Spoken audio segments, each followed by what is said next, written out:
नमस्कार दोस्तों, मैं डॉक्टर विकी ठाकुर एक बार फिर से आप लोगों के बीच प्रस्तुत हुआ हूँ एक बहुत ही इम्पोर्टेंट टॉपिक लेके। वो है हार्ट अटैक। इंडिया में साइलेंट हार्ट अटैक बढ़ रहे हैं, बहुत ही तेज़ी से इंडिया में साइलेंट हार्ट अटैक बढ़ रहे हैं। मेरे आसपास भी बहुत से लोगों को हार्ट अटैक हुआ है। तो लोगों ने मुझसे आग्रह किया था कि इस टॉपिक पे आप वीडियो ज़रूर बनाएं, तो इसलिए मैं इस टॉपिक पे एक वीडियो बना रहा हूँ सो दैट आप में कुछ अवेयरनेस आ सके। इंडिया में 25% हार्ट अटैक, मतलब 100 में से जो 25 हार्ट अटैक होते हैं वो 40 से उम्र के कम लोगों को होते हैं।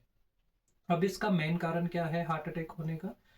सबसे पहले तो जो इसके मुख्य कारण है उसमें है डायबिटीज़। डायबिटीज़ में क्या होता है कि आपका जो ऑटोनॉमिक न्यूरोपैथी मतलब दर्द सहने की जो आपकी शक्ति होती है उसको वो थोड़ा सा कम कर देता है, जिससे कि आपको दिल के अंदरूनी हिस्से में अगर कोई दर्द हो रही है तो पता नहीं लगता। दूसरा मेन जो रीज़न है दैट इज़ हाइपरटेंशन, जिसको हाई ब्लड प्रेशर भी कहते हैं। तीसरा डिसलिपिडीमिया। डिसलिपिडीमिया मतलब ट्राइग्लिसराइड कोलेस्ट्रॉल का बढ़ना। ओबेसिटी, मोटापे का होना। ठीक है। मेटाबॉलिक सिंड्रोम्स, कुछ क्रोनिक स्ट्रेस। ठीक है। और कुछ जेनेटिक फैक्टर्स भी हो सकते हैं। तो सबसे पहले ये सारी चीज़ें जो मैंने आपको बताई, डायबिटीज़, हाइपरटेंशन, डिसलिपिडीमिया, ओबेसिटी, जो भी कुछ भी मैंने आपको बताया, ये आखिर हमारी लाइफ में आता कैसे है? ये हमारी लाइफ में सबसे पहले तो ये आता है डाइट शिफ्ट से। ये जो आजकल हम डाइट ले रहे हैं, जैसे प्रोसेस्ड फूड है।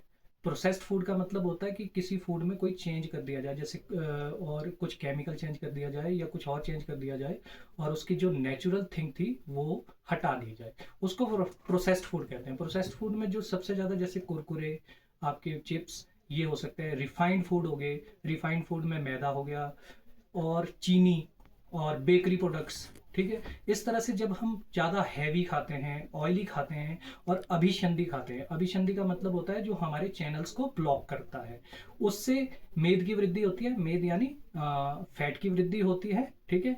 और बॉडी में आम बनता है जिसमें जिसको आयुर्वेद में मेटाबॉलिक टॉक्सिन कहते हैं।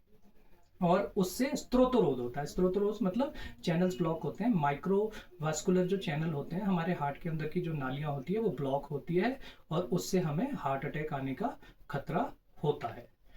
और इससे डिसलिपिडीमिया भी होता है। ठीक है। और ओबेसिटी भी होती है, मतलब कि आपका लिपिड भी डीरेंज्ड होता है, मतलब कोलेस्ट्रॉल और ट्राइग्लिसराइड भी आपके बढ़ते हैं और आपका वजन भी बढ़ सकता है और उसी कारण हार्ट अटैक आ सकता है। और दूसरा सबसे बड़ा जो रीजन है दैट इज अव्यायाम। अव्यायाम का मतलब है कि एक्सरसाइज नहीं करना। सेडेंट्री लाइफस्टाइल, मतलब हमारा जो लाइफस्टाइल है, जैसे 9 to 5 की जॉब है, सारे दिन बैठे रहना, दैट इज सेडेंट्री लाइफस्टाइल। ठीक है। सेडेंट्री लाइफस्टाइल अगर होगा तो इंसुलिन रेजिस्टेंस बढ़ेगा। इंसुलिन रेजिस्टेंस बढ़ेगा तो डायबिटीज मेलाइटिस होगी। डायबिटीज मेलाइटिस अगर होगी तो अगेन फिर हमें हार्ट अटैक का खतरा होगा। नेक्स्ट रीजन हो सकता है मानसिक रीजन। मानसिक रीजन में हो सकता है कि अत्यधिक चिंता करना। ठीक है। या फिर आजकल कंपटीशन का ज़माना है। कंपटीशन का ज़माना है तो आदमी जो है चिंता करता है, ज़्यादा चिंता करता है, ज़्यादा सोचता है, ओवर थिंकिंग करता है। ये सारी चीज़ें मिलाकर भी हार्ट अटैक का कारण बन सकती है। और नेक्स्ट रीजन हमारा जो हो सकता है दैट इज पुअर स्लीप। रात को टाइम से नहीं सोना। अपना फ़ोन स्क्रीन टाइम जो है बढ़ता जा रहा है, फ़ोन हमारा पूरी रात चला रहता है। हम 11-11, 12-12 बजे सोते हैं। तो जब हम रात को नहीं सोते तो हमारी जो ब्लड वेसल्स है उसमें प्लेक इकट्ठा होता है। प्लेक क्या होता है? प्लेक इज समथिंग लाइक कुछ स्टिकी मटेरियल। स्टिकी मटेरियल वो इकट्ठा होता है, इकट्ठा होकर उसमें क्लॉट बनता है और उसकी ब्लॉकेज पॉसिबल हो सकती है। इसलिए हमें टाइम से सोना चाहिए। उससे क्या होता है? हाइपरटेंशन हो सकती है, हार्मोनल इम्बैलेंस हो सकता है। ठीक है। आजकल जो आ रहा है कि हाँ जी हर कोई थायराइड का मरीज है, किसी का प्रोलैक्टिन बढ़ गया है। ठीक है। तो दैट इज हार्मोनल इम्बैलेंस और ये पुअर स्लीप की वजह से हो रहा है।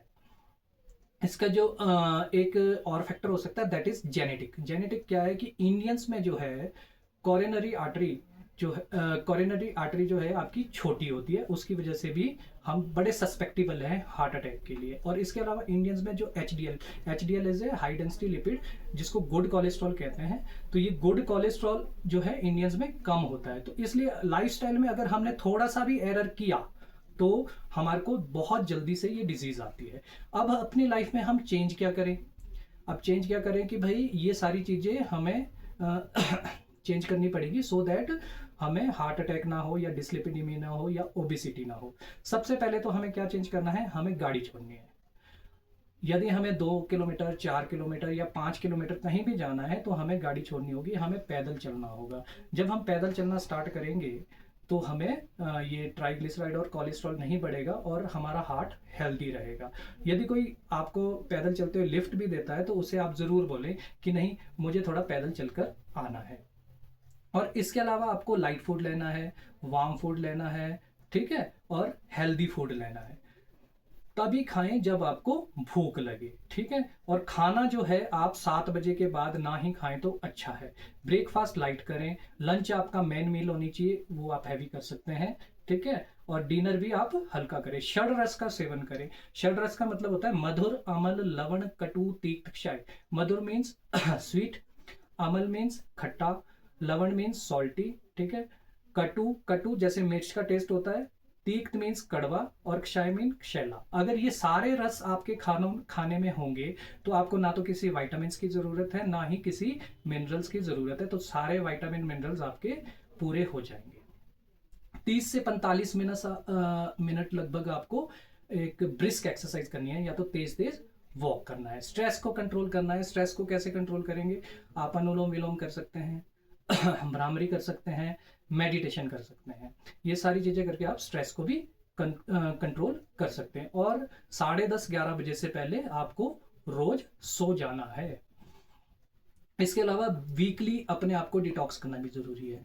आप क्या कर सकते हैं, हफ्ते में एक आधी बार त्रिफला ले सकते हैं। त्रिफला यदि लेते हैं तो ये बॉडी को डिटॉक्स करता है। इसके अलावा आप अर्जुन ले सकते हैं, लहसुन ले सकते हैं, ठीक है। कहने का मतलब ये है कि हार्ट अटैक दिल से नहीं, हमारी डाइजेशन पावर के वीक होने से और हमारे को जो हम फूड्स ले रहे हैं, हर किसी तरह के फूड लेने से ये होता है। और 6 महीने में एक बार अपना नाड़ी परीक्षण भी जरूर कराएं। अब नाड़ी परीक्षण कराने से क्या होता है कि आपको अपने एक तो प्रकृति का पता चल जाता है और विकृति का पता चल जाता है। इसके अलावा आपके कौन से ऑर्गन वीक हैं, कौन से ऑर्गन स्ट्रांग है, ये पता चल जाता है। आपको किस तरह की दिनचर्या फॉलो करनी है वो भी आपको पता चल जाता है। और इसके अलावा आपको क्या खाना है क्या नहीं खाना है वो भी आपको पता चलता है। तो इसके लिए अपनी नाड़ी परीक्षण जरूर कराएं। यदि आप नाड़ी परीक्षण कराना चाहते हैं तो हमारे पास आप आ सकते हैं, ठीक है। धन्यवाद।